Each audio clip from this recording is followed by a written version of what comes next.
your money earns interest. Then, your interest earns interest. Over time, compounding helps your money grow faster.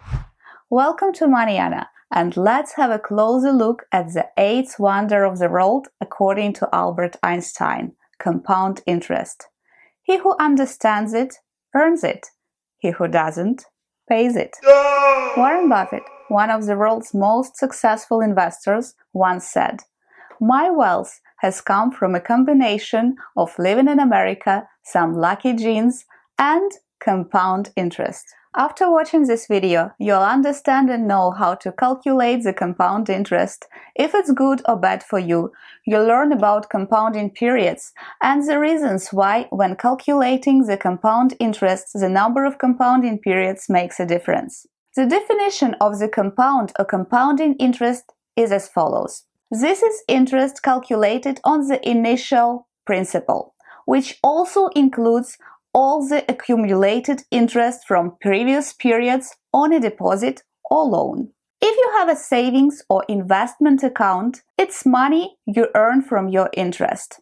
That's a good thing. If your loan has compound interest, which is usually the case with credit cards, it's interest that's charged on your interest. That's a bad thing. Compound interest can be very expensive, and that's the reason why I always advise you to pay off your credit cards first if you are trying to improve your finances. Car loans and personal loans typically have simple interest, not compound, so there is a better deal. Mortgages usually have simple interest, but they make you pay it all up front, so it takes much longer to pay down your principal. Remember, compound interest in savings is good, but in a loan, it's a very bad thing for your budget. Always remember about the dark side of compound interest and pay off your credit cards whatever it takes you. Period. Please like this video and subscribe to Moneyana channel for free financial education and stock market insights delivered to you weekly in the best possible format. Now you know what is compound interest, but how to calculate it? This magical interest on interest is calculated with the compound interest formula you can see on your screen now. In this formula, P is the initial principal balance. R is the interest rate. N is the number of times interest is compounded per time period, and T is the number of the time periods. You can always use a simple online compound interest calculator.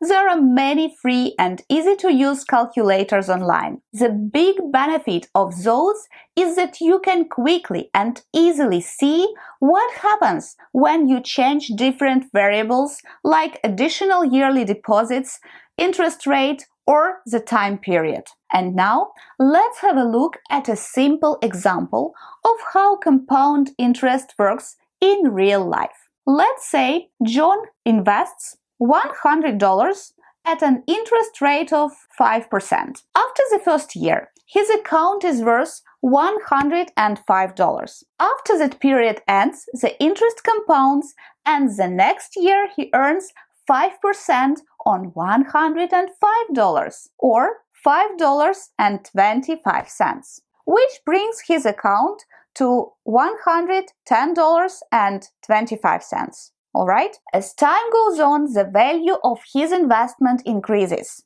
In 10 years, John will have $162.89, and in 20 years he will have $265.33, assuming his interest is compounded yearly, which is $65 more than John would have earned investing with simple interest. It doesn't sound like much money, but don't forget that the initial investment was only $100. And if it was $100,000, then the difference would make $65,000. Not that little after all. Interest can be compounded on any given frequency schedule.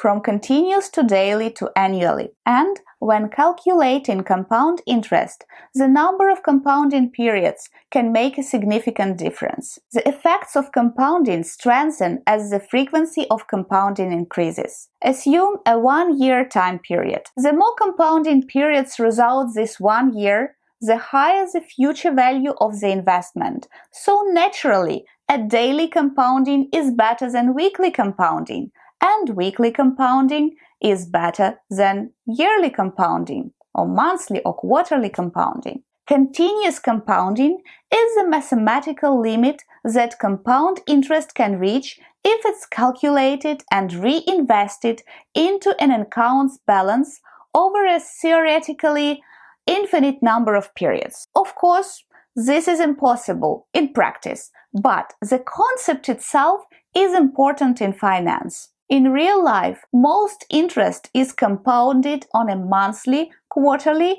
or semi-annual basis. I hope you found this video helpful. If you have, I would be very grateful if you would consider sharing it on social media, and don't forget to push the like button. Thank you. Should you wish to leave a comment, please do so below. I look forward to reading those and answering whatever questions you might have. See you soon. Bye.